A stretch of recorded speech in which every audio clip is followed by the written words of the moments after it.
We're back, guys. You were both away at the Winter World Cup. How quickly does it feel like it's all returned? It's just amazing, isn't it? We were just saying before that we did the preview show before the World Cup, and I feel like the 5 weeks just went. And they do say time flies when you're having fun, but how great is it? There's still Premier League games, 26 on Boxing Day. It's a great time of year, and the World Cup for me was one of the best experiences of my life. Genuinely, like I played in 2 World Cups, but going over there and meeting new people, seeing old faces, and just seeing so much incredible football.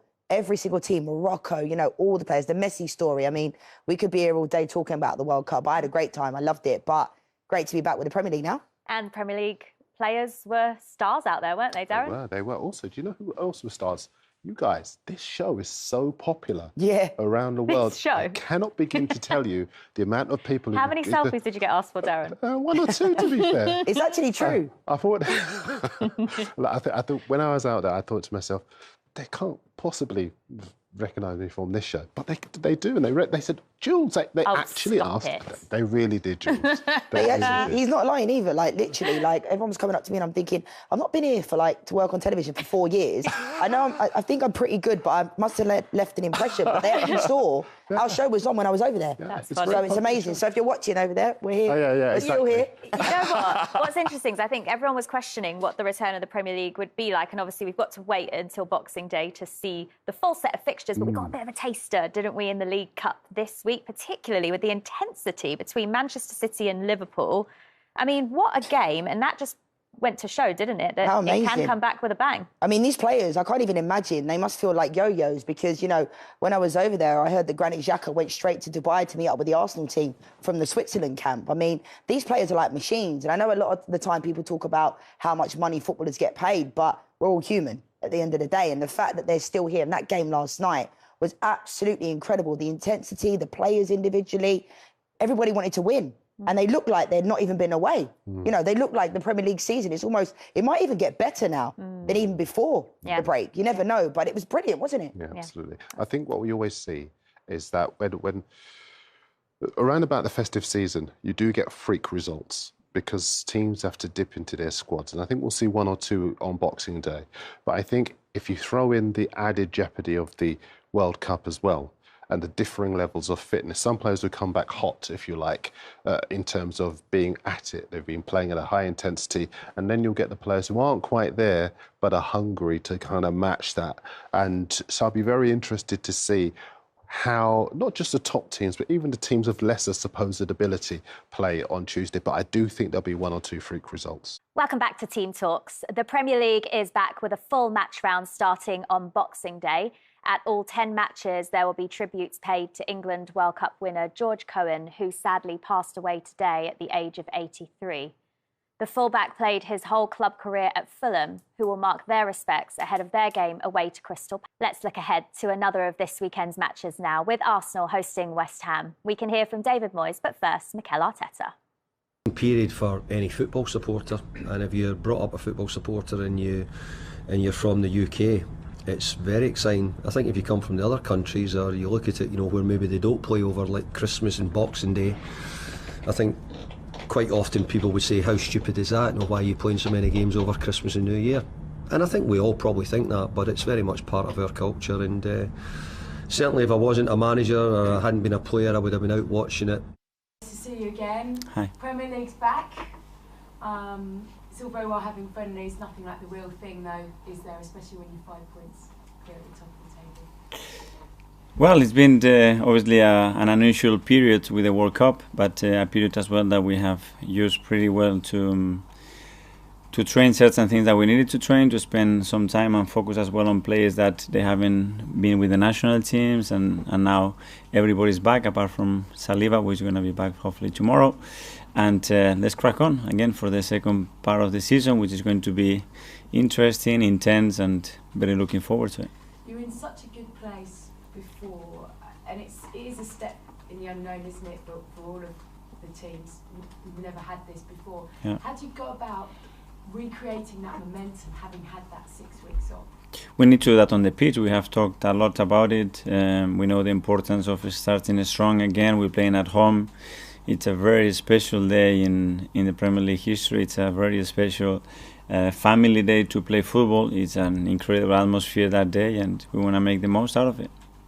And I guess the other thing that you've never really had to experience is kind of integrating players who've had really different stories over the last 6 weeks. Where are you with all of them? You said Saliba's back tomorrow. Yeah. Everyone else fit? Is everyone else available this They are really good, in a really good place. Obviously, huge blow with Gabriel Jesus and what happened in the World Cup with his injury, and we're going to miss him for a period of time. But the season have challenges. That's a challenge that we have to overcome as well. But if you want to be at the top, you know that you're going to have to face those type of challenges. But in terms of, sort of those available, I know Saka played behind closed doors against Luton. Would he be ready for Boxing Day? Yeah, they were all fine, and they were all came in good spirits. Some of them came earlier than expected, and they were like buzzing to be back and be part of it. So I feel a really good energy around the place, and they have got straight away into the rhythm and what we want. And we have a few days before Monday, but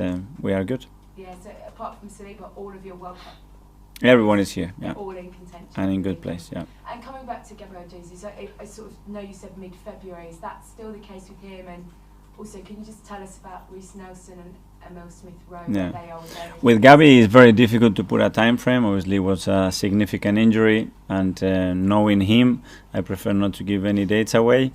With Reece, unfortunately, he picked up an injury in the game against Juventus, and he's going to be out for a while, I think. And Emil is close. He's starting to train again. He had a little setback, but he is there and he's in a good place. When you say Reece, sorry, you said significant time out. What is that? What injury was it? I'm talking about weeks. You know, it's not a matter of days, but he will be out for a few weeks. Let's see how he reacts in the next few days. But he felt something straight away, and with sprinters, that's not a good sign.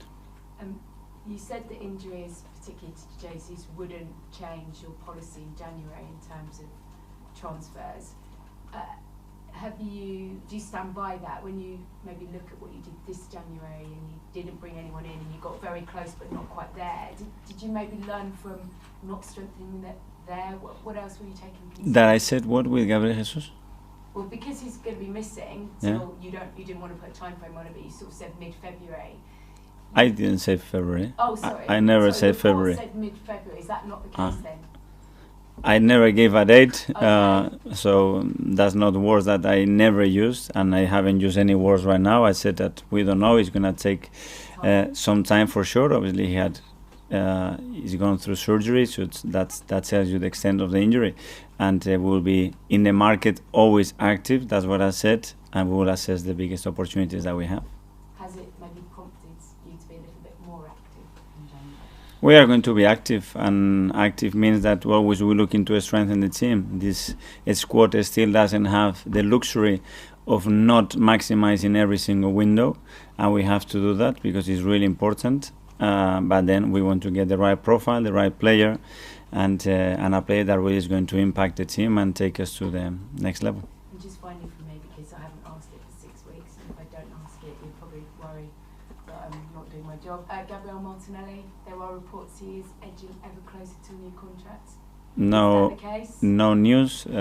Extremely happy with him. I think he had a great experience with the Brazilian national team, and you can keep asking in the next few weeks. Hi, Mikel. Good afternoon. Hi, how are you? First of all, David Moyes, please. Obviously, when you look at your mutual time together at Everton with David, what kind of impact he has on you as a player and something you potentially took from him into your management? Huge impact. So grateful, first of all, for the trust that he always showed in me, for how much I learned of him on the field, off the field, about building a team, about getting the right characters in the team to build what you want.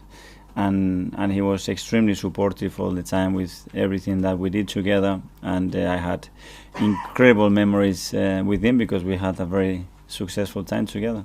And how dangerous West Ham could be this Monday? Very dangerous, because I know that for sure he's been working the team really, really hard since he took over. He absolutely maximize the potential of that team, and he took that team to a different level, and I'm sure they have been working really hard, like we have all been in this period, and it will be a very difficult context.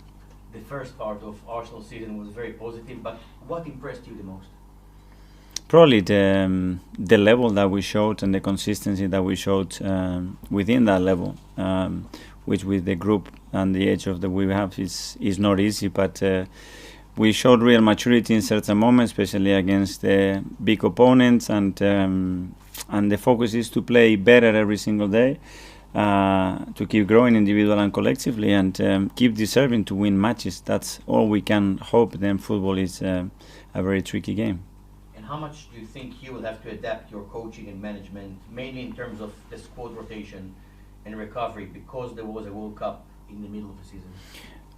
Well, obviously we've done a lot of work on that, but I think the second part of the season is going to have very different periods. There are going to be periods that you have time to train, and other periods that matches are going to come very fast, and we're going to have big congested periods, and that's going to be very important, how healthy the team is, how fit it is, and how much rotations can help you to sustain the level that we want. The January transfer window is always a difficult one. The fact that there was a World Cup in the middle of the season, does it make it even more challenging this window? Probably, but we don't know exactly. You know, there are a lot of teams as well with new coaches and new owners that are going to probably get again this window into a position that is never seen or experienced before. But we know that, and we have to be active on it. I just want to ask about Emil, who's obviously been out for such a long time now.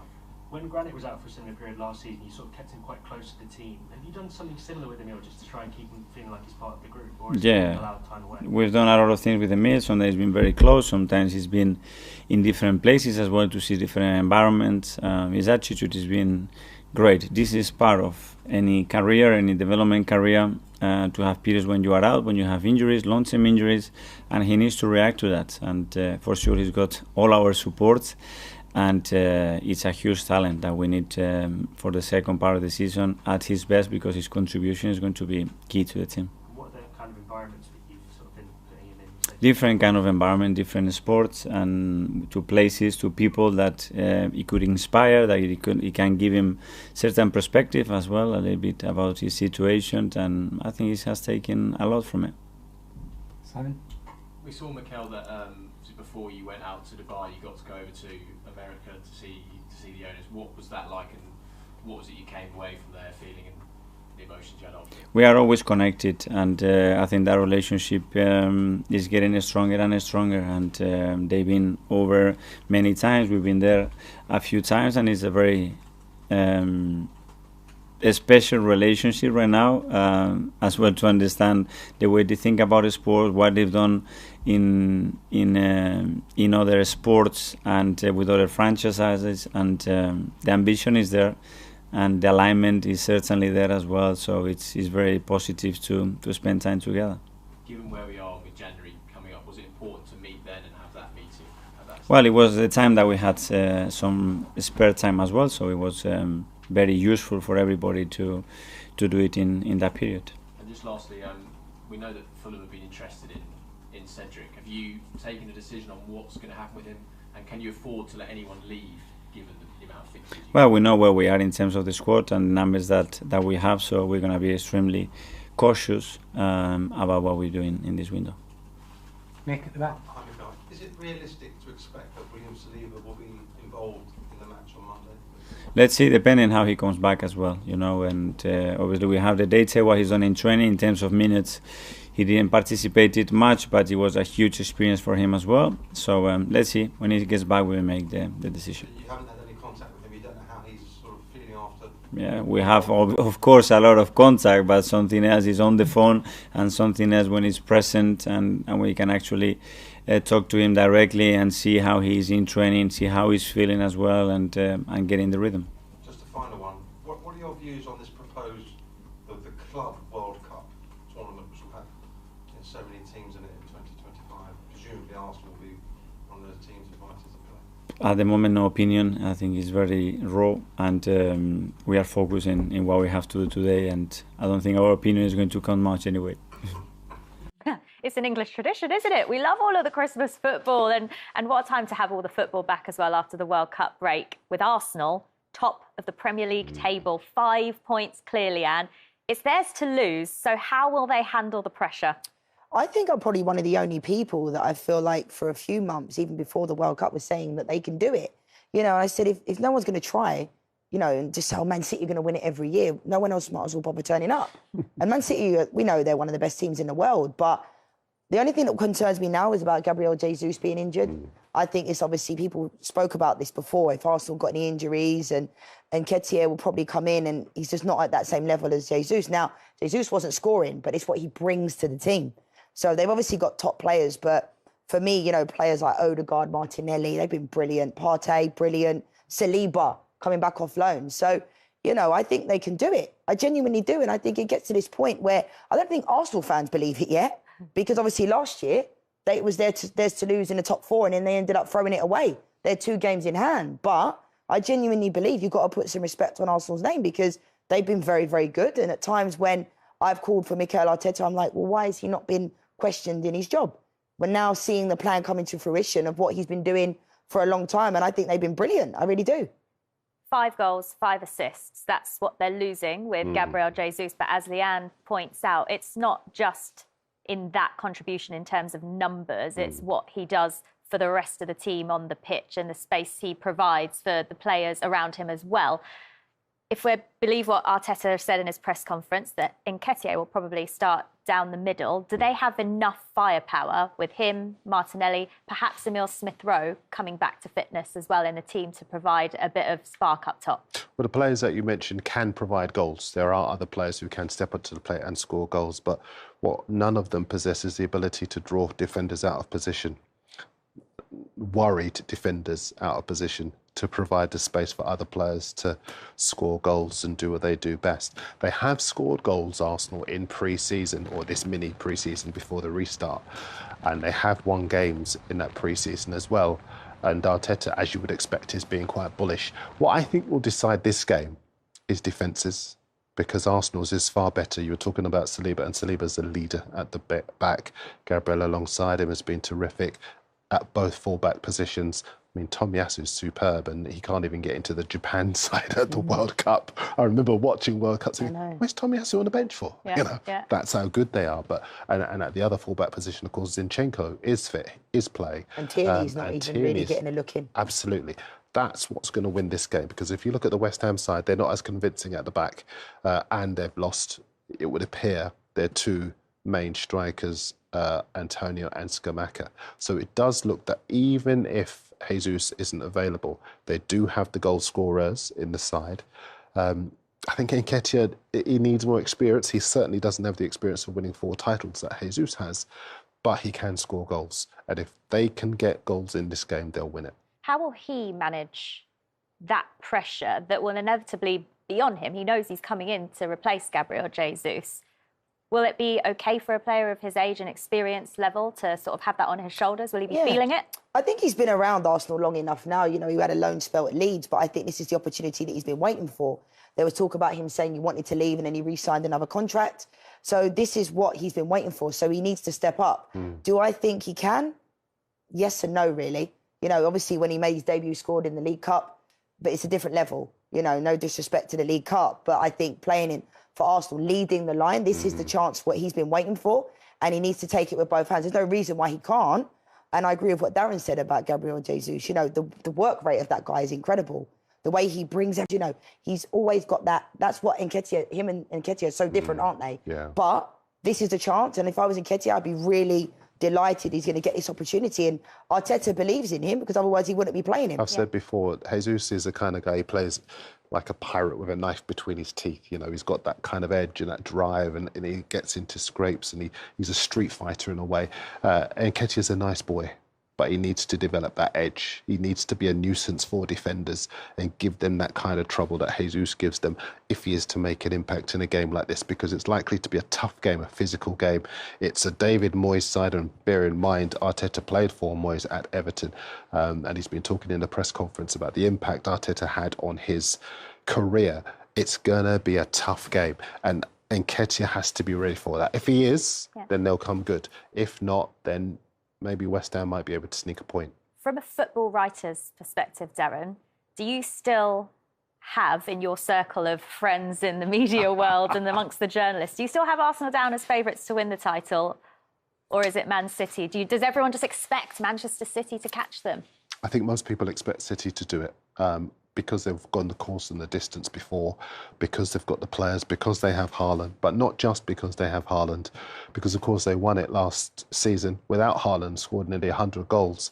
I think it's the experience, I think it's the manager, and the fact that they've got the depth in that squad, even when they don't have the top players, the ethos, the industry, the willingness to work runs all the way through that side, and they never, ever get carried away with themselves, and that's why... I don't disagree with you, but let's say it gets to, say, February, March, and this situation is still this way. At what point do you think people will start to believe? Because we saw it's nowhere near the same as Leicester, but people were believing that Leicester could win it at around Christmas time when they were at the top of the league. Everyone was saying, well, they're top of the league now, but I feel like people are reluctant to say it. We know Manchester City. Imagine if Zinchenko and Jesus won the league and Pep's allowed them to go over to Arsenal. I think you make a good point, and the stats do say that no team with Arsenal's points at this stage of the season has ever finished outside the top 2. But the problem is that as far as Arsenal are concerned, if they'd need another striker, I think they needed one even when Jesus was fit. If they don't get another striker and they rely on Nketiah, that's a big, big gamble to take. I agree with you. I still do think they have a chance. I just think City have a bigger one because they've got bigger weaponry to go to war with in the second half of the season. What about West Ham? They're actually only 1 point above the relegation zone. The last 2 seasons in the Premier League, they finished 6th and 7th. Is David Moyes and this West Ham team under real threat of a relegation battle? And how much will we learn about that by the end of January? They've actually got some fairly kind fixtures after this Arsenal game coming up. Yeah, they're nowhere near the levels that they've been at in the previous seasons, you know, in the Europa League, Europa Conference League. They've had a good run in the Europa Conference League this year, but last year in Europa League, people expected them to win it. I think West Ham were exceeding a lot of expectations, but I think a lot of the fans and people, the consensus is that they want Antonio and Scamacca to play together. They're both injured now, but when they can, play them both together, stop taking one off for the other. You've obviously got Paquetá that's had a good World Cup with Brazil. I thought he showed good signs. He probably won't be available for this game, but they've got the quality to... I don't think they'll be in a relegation battle, but they are at this moment in time, along with Everton and those types of teams. And West Ham fans will know all too well, you're never too good to go down. Look at the players they went down with in previous years. So for me, they're not doing anywhere near as well as they can. But David Moyes has to take some responsibility with that as well, because now they spent money. They've got all the tools. So they need to just have the players play at that moment in time and play that expansive football that I think the West Ham fans want and hope for. Yeah.